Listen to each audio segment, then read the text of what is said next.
bem-vindos a mais um Giro Sindical. O Giro Sindical é uma parceria entre o DIEESE e o SINDICT. DIEESE é o Departamento Intersindical de Estatística e Estudos Socioeconômicos e SINDICT é o Sindicato Nacional dos Servidores Públicos Federais da área de Ciência e Tecnologia no setor aeroespacial. Eu sou a apresentadora deste programa, a economista Renata Belzunces. E hoje nós vamos tratar sobre a maior empresa de geração e transmissão de energia elétrica da América Latina.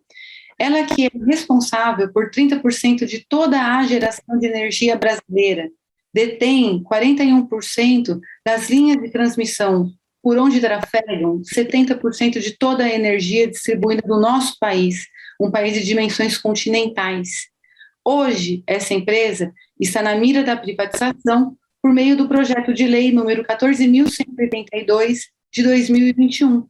E para ajudar a gente a compreender esse caso, compreender a Eletrobras, a privatização e seus impactos, quem vai nos ajudar é o Carlos Alberto Alves, ele que é presidente do projeto sindical Sinergia, que reúne gasistas e eletricitários no estado de São Paulo. Carlos Alberto, o Carlinhos. Nós que agradecemos, Renata, aqui em nome dos eletricitários, dos energéticos do estado de São Paulo, agradecemos a oportunidade, é um prazer imenso falar com você e os telespectadores aqui do Giro Sindical. Muito bom. Então vamos lá, que a nossa tarefa aqui hoje não é muito fácil, não. A privatização da maior parte do sistema elétrico brasileiro nos anos 90, ela prometeu uma coisa que ela não entregou. Ela prometeu diminuir tarifas e fazer caber com mais conforto no bolso da maior parte da população brasileira.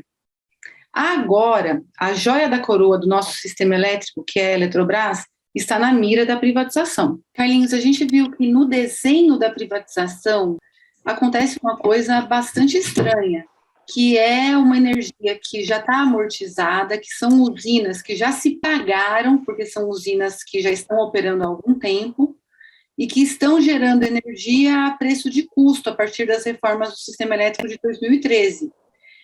Esta proposta, este desenho fará com que essas usinas já amortizadas e gerando a preço de custo, vão passar a gerar energia ao preço de energia nova. Né? Como que pode, e qual é a explicação para esse desenho, para essa arquitetura desse projeto de privatização?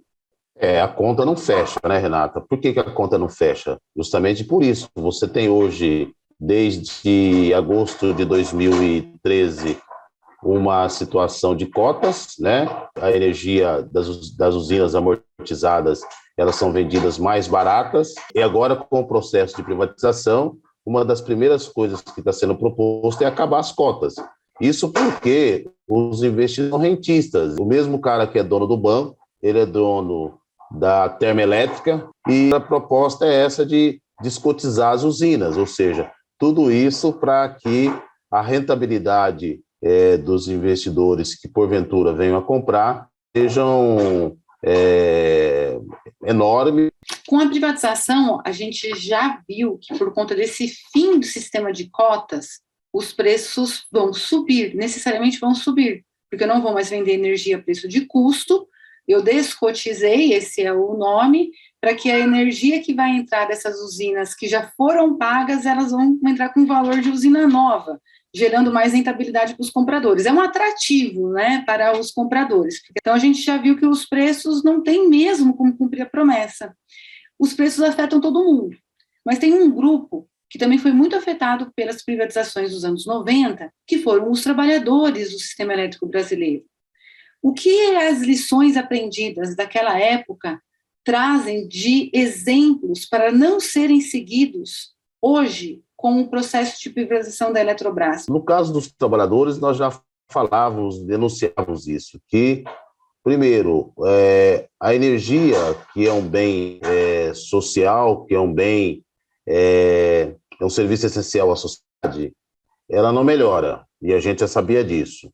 Os trabalhadores, eles foram muito impactados, e, consequentemente, a sociedade, com a questão de posto de trabalho, porque a gente tem uma relação direta. Se você não tem uma quantidade de trabalhadores qualificados para o serviço prestado, ele não é eficiente, não tem a qualidade necessária para o consumidor. Essa é a primeira coisa. Então, o número de postos de trabalho foi extremamente afetado. Consequentemente, para manter a rentabilidade do setor para os novos acionistas, eles entraram com o processo de terceirização. Foram terceirizando tudo. Com a terceirização, você traz a precarização do serviço e você traz o alto índice de acidente. Isso reflete na sociedade como um todo, porque toda pessoa acidentada, ele, direto ou diretamente, provavelmente, ele vai lá para o INSS. É um custo dobrado para a sociedade. A gente viveu, né? É aquela história, eu avisei, né? Nós avisamos, que é a situação dos postos de trabalho, a questão do processo de trabalho que mudou. Nesse debate da Eletrobras, nós estamos fazendo a luta da privatização, né? Uma luta intensa, que já está aí há 4, 5 anos nessa última etapa, porque é desde o início do governo Temer que nós estamos nessa luta contra a privatização da Eletrobras, e, paralelamente a essa luta, a gente fazendo um movimento de garantir os postos de trabalho, garantir a qualidade da energia prestada e garantir a empresa enquanto fomento do desenvolvimento, né? Vou dar um exemplo aqui, muito rapidamente.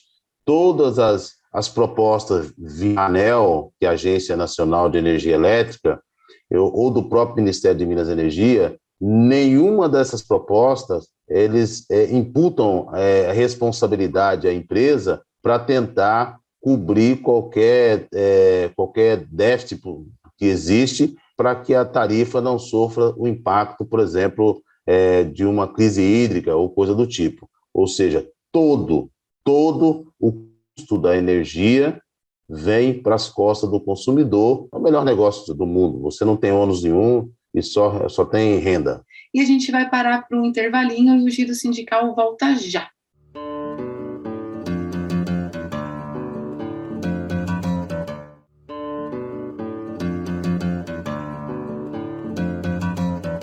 O Giro Sindical está de volta e esse programa tem o prazer de receber Carlos Alberto Alves, do projeto Sinergia CUT São Paulo, dos eletricitários e gasistas.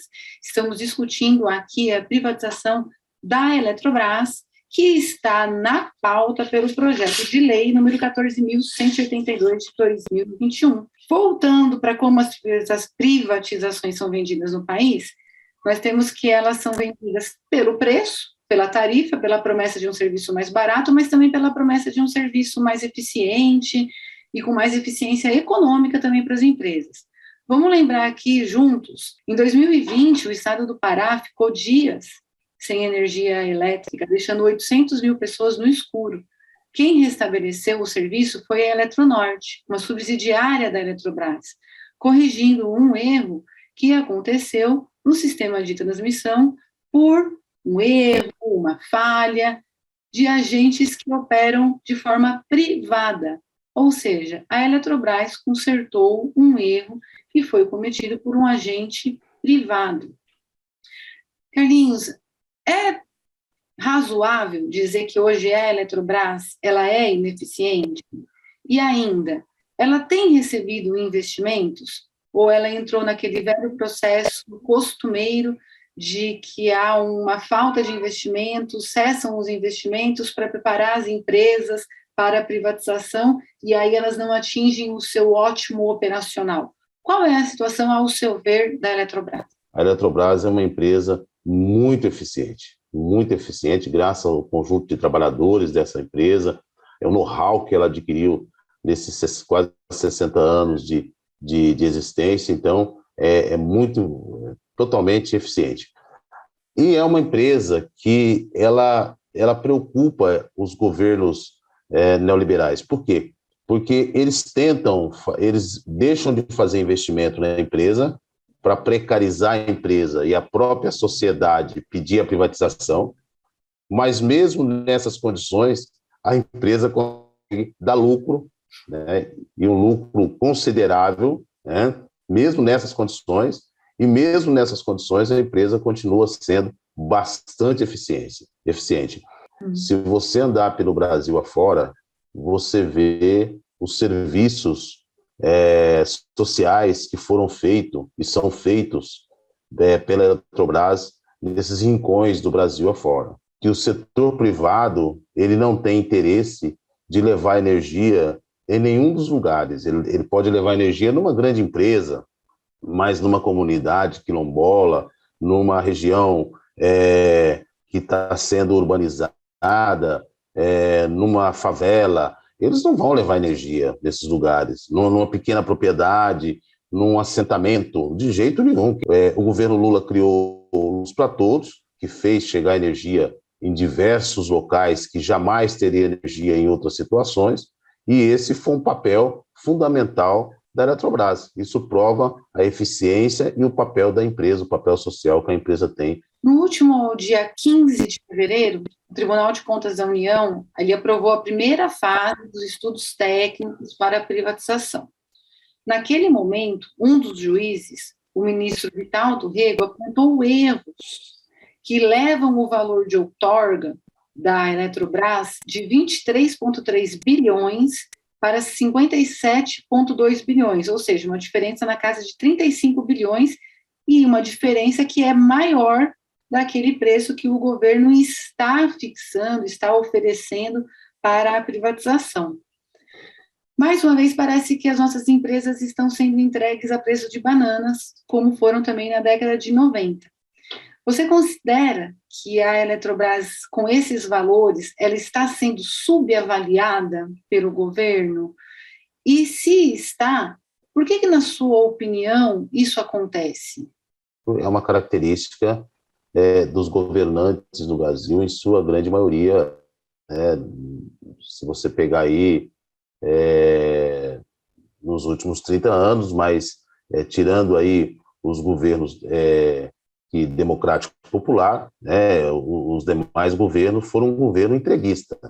A nossa geração viveu o Fernando Henrique Cardoso, e aí eu vou trazer aqui para São Paulo. Em São Paulo nós tínhamos aqui Banespa, nós tínhamos CESP, nós tínhamos Eletropaulo, nós tínhamos Comgás, nós tínhamos CPFL, e nós tínhamos tantas outras empresas que elas não tinham só o papel efetivo de fazer a sua atividade principal, no caso, por exemplo, só para citar o Banespa aqui, que era você crédito para uma sociedade, para aqueles que mais precisam e para fazer inserir eles numa sociedade de alguma oportunidade financeira, ou do setor de energia elétrica, de gerar energia elétrica com eficiência, com qualidade e a preços módicos. Não. Então, o fato de você ter as pessoas, eles quererem fazer esse processo da forma como que estão fazendo, é aquela lógica que o Brasil continua sendo aqui a senzala, né, e tem que vir aqui, como era no descobrimento, e levar tudo que é dos brasileiros, né? E a gente não ter aqui nada, acabar com a nossa soberania. Então, essa é a primeira coisa que eu falo, que é um pouco da cultura que nós temos, da maioria dos gestores, em fazer doação do patrimônio para agradar o mercado lá fora. A questão do preço e a questão lá do TCU, o Coletivo Nacional dos Universitários, nós fizemos e continuamos fazendo inúmeras denúncias de irregularidade do processo de privatização. Desde a aprovação da lei, desde antes da aprovação da lei, o governo operou com alguns decretos absurdos, e uma dessas questões, e a gente denunciamos isso lá na Câmara dos Deputados, no Senado, mas a ganância e a questões políticas colocadas até então dentro da Câmara e do Senado levou à aprovação da lei da privatização da Eletrobras, né, que é através do aumento de capital. E aí nós começamos a procurar outras instituições, outros órgãos, né, outros espaços para continuar fazendo essas denúncias. E no TCU foi um dos lugares, entre tantos outros, que nós fizemos essa denúncia, né?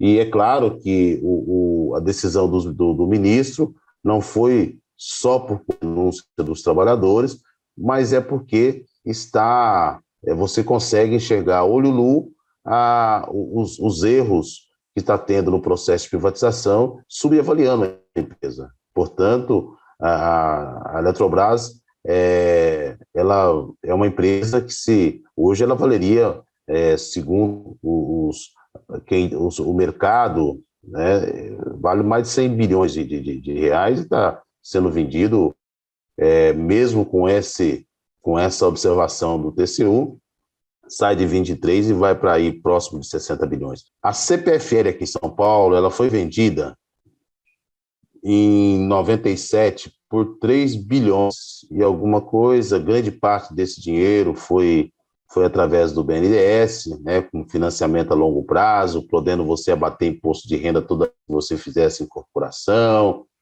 e tudo aquilo. A dívida da Previdência foi financiada em 20 anos. Então, foi feito várias manobras para poder facilitar a venda e que o preço saísse o mais barato possível. Hoje, a CPFL Energia, ela deve valer aproximadamente 50 bi. É essa a lógica, né?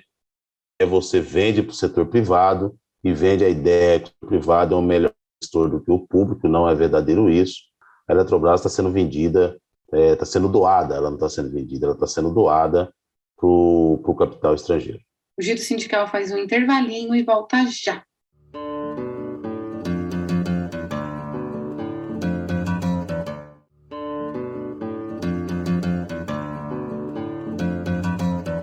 O Giro Sindical está de volta e esse programa recebe Carlos Alberto Alves, ele que é presidente do projeto sindical Sinergia, que reúne eletricitários e gasistas no estado de São Paulo. Carlinhos, o Brasil tem 60% da sua matriz energética elétrica, da sua matriz elétrica advinda das hidroelétricas, advinda, portanto, da água. E quando a gente soma as outras fontes renováveis, a biomassa, a eólica e a solar, a gente chega a 80%. O que é de causar inveja para muitos países que dependem muito da queima de carvão, da queima de petróleo, da queima de gás natural. No entanto, isso que é muito bom para o meio ambiente, também causa alguns desconfortos, causa alguns conflitos. Recentemente, no dia 12 de abril, o presidente Lula esteve no acampamento Terra Livre, onde recebeu de milhares de indígenas uma carta compromisso. Na época ele era pré-candidato, agora ele já é o candidato oficial do Partido dos Trabalhadores, e naquela carta compromisso, no ato da entrega, muitas falas lembraram a construção de Belo Monte, no Rio Xingu, que foi contestado por povos indígenas que habitam aquela região, e continua sendo contestada, na verdade. A pergunta para um eletricitário experiente como você no setor, que viu muita coisa mudar desde as privatizações até o momento que a gente está hoje no país, você considera que é possível a gente continuar gerando uma energia que dependa menos de combustíveis fósseis, porém em harmonia, sem conflito com os povos indígenas e outros povos tradicionais e na continuidade do atendimento da nossa crescente demanda? É um desafio isso. Como a gente pode fazê-lo, na sua opinião? Olha, Renata, nós, os energéticos do estado de São Paulo, nós estamos trabalhando já há alguns anos, né, em debate, estudos, procurando a universidade, procurando experiência em outros países. O Brasil tem que passar por uma transição energética, não tem jeito. Não tem mais jeito dessa sociedade ignorar a questão do meio ambiente. Na época, se já foi polêmica a construção de Belo Monte, hoje ela não teria condição de fazer uma usina daquela, apesar da energia que ela gera, tem ajudado bastante a manter o desenvolvimento do país, né, mesmo que pífio, né, mas de manter disponibilidade de energia.